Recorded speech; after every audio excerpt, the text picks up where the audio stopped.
Vampire humaniste cherche suicidaire consentant, c'est l'histoire de, premièrement, Sacha. Sacha qui est une jeune vampire qui est incapable de mordre et qui tente de trouver une solution pour tuer des gens de façon éthique. Donc, c'est ça son grand drame à Sacha. C'est une pianiste. C'est un personnage qui est très sensible et solitaire, qui ne trouve pas d'attache. Elle ressemble pas au reste de sa famille, en fait. Et il y a aussi le personnage de Paul qu'elle va rencontrer. Paul est un jeune adolescent qui trouve pas, lui non plus, de son côté d'attache dans le monde. Donc, il a jamais trouvé de raison pour lui de le garder sur Terre. Et il répète des gestes suicidaires depuis qu'il est tout petit pour se sentir vivant. Quand on se rapproche de la mort, parfois, c'est là qu'on a une pulsion de vie. Donc, c'est un peu ça son mécanisme depuis qu'il est tout petit. Et quand il rencontre Sacha, ben, il se dit « Ah, mais voilà, peut-être que c'est plus simple de trouver une raison de mourir qu'une raison de vivre. » Donc, c'est ça qui unit les deux personnages dans le film. C'est ce qui lance leur quête.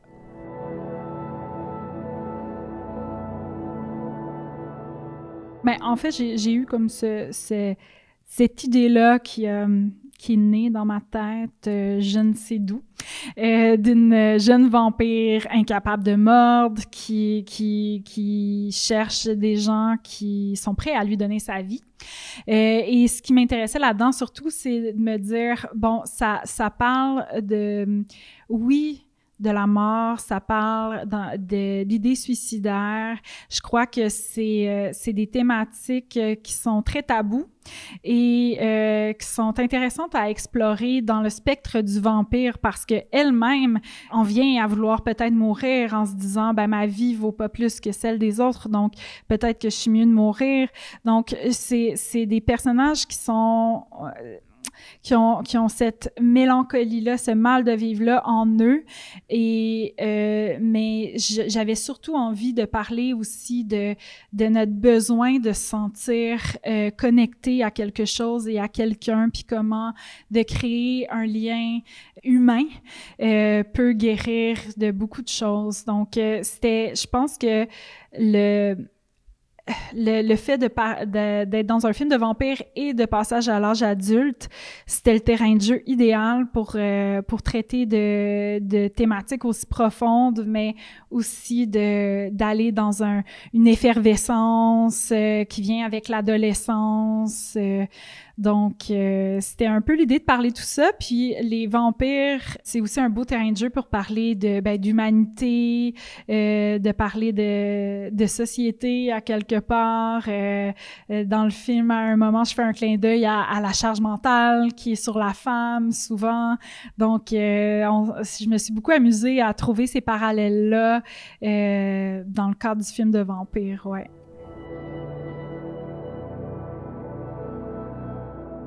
Il y a plusieurs inspirations qui sont venues nourrir mon univers. Avec le directeur photo, Sean Pavlin, on s'est mis à réécouter tous les films de vampires, ceux qui m'avaient marqué, mais aussi ceux que j'avais pas vus, de Nosferatu à aujourd'hui. Puis l'objectif de l'exercice, c'était surtout d'aller chercher des petits détails qui nous inspiraient pour les parsemer dans le film, mais sans nécessairement vouloir reprendre un cadre très classique du vampire. T'sais, on voulait créer quelque chose d'assez contemporain, un vampire contemporain, mais sans renier non plus tout ce bagage cinématographique qui suit la figure de vampire. C'est ça, il y a certains moments où on s'est amusé un peu avec les ombrages plus expressionnistes.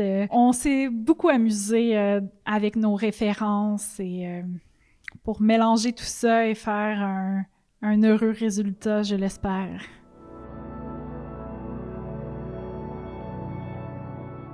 On a rapidement, dans le processus, décidé de travailler avec la caméra Venice parce qu'elle a une grande sensibilité à la lumière, plus que le reste des caméras.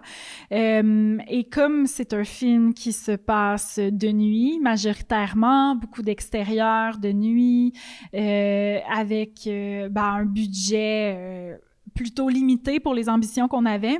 C'était un choix qui s'imposait d'aller chercher cette sensibilité-là.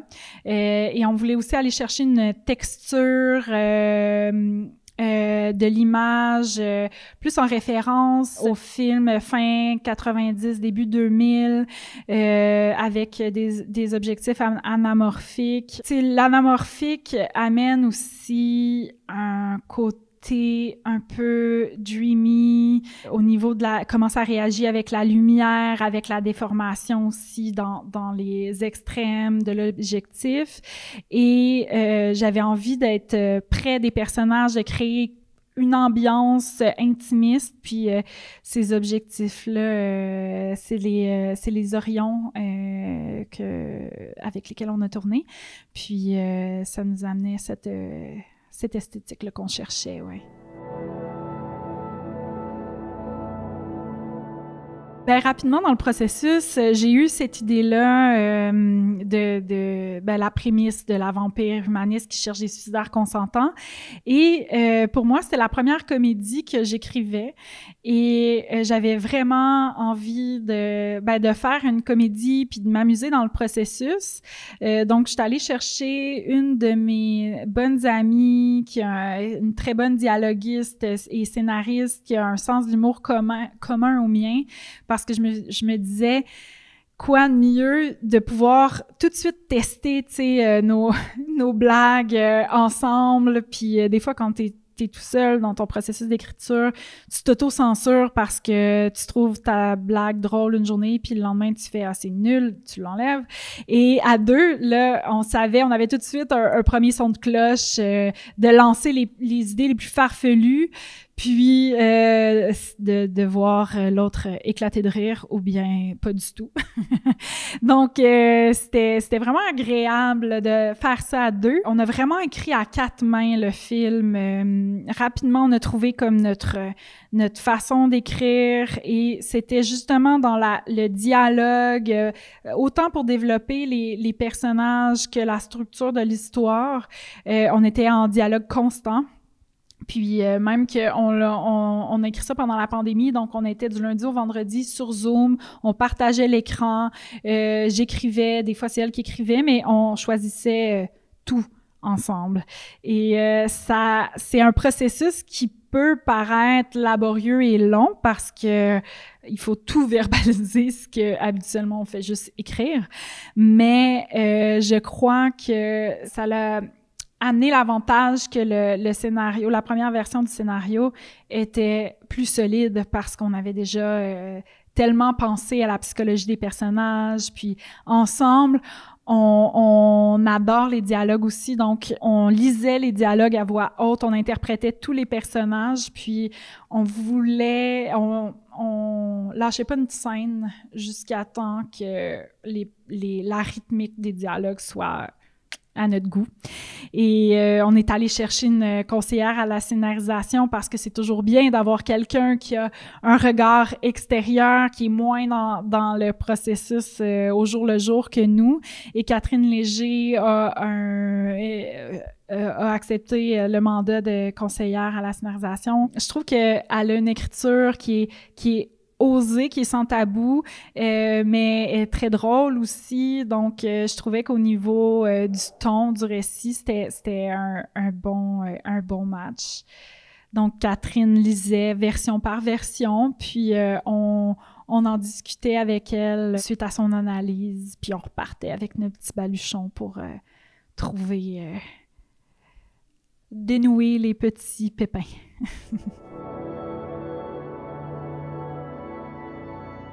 Au niveau visuel, au niveau de la création de décors, mon intention, c'était de mélanger les époques. Comment passer à côté de ça quand on fait un film de vampires? Les vampires vivent pendant des siècles et des siècles. Donc, c'était l'occasion parfaite de créer des décors chargés, de s'amuser à la fois avec le kitsch, mais aussi quelque chose de plus classique, vampire, mais de mélanger tout ça ensemble avec une époque plus contemporaine. C'était vraiment un plaisir à faire. Je sais pas si le directeur artistique dirait un plaisir de tout moment parce que c'était un très, très gros défi. Et on a beaucoup de lieux sur le film. On a, je crois, 47 lieux. Donc, c'était beaucoup de décors et avec ce que j'avais en tête, ce que j'ai discuté avec Ludovic Dufresne, le directeur artistique, c'était quelque chose, c'est ça, qui était dans l'abondance, dans les textures et chargé d'histoire. Donc, c'était un travail colossal. Il y a un lieu en particulier qui est le loft de la cousine Denise dans le film, qui était un grand hangar complètement vide et qui a dû meubler de A à Z et en très peu de jours.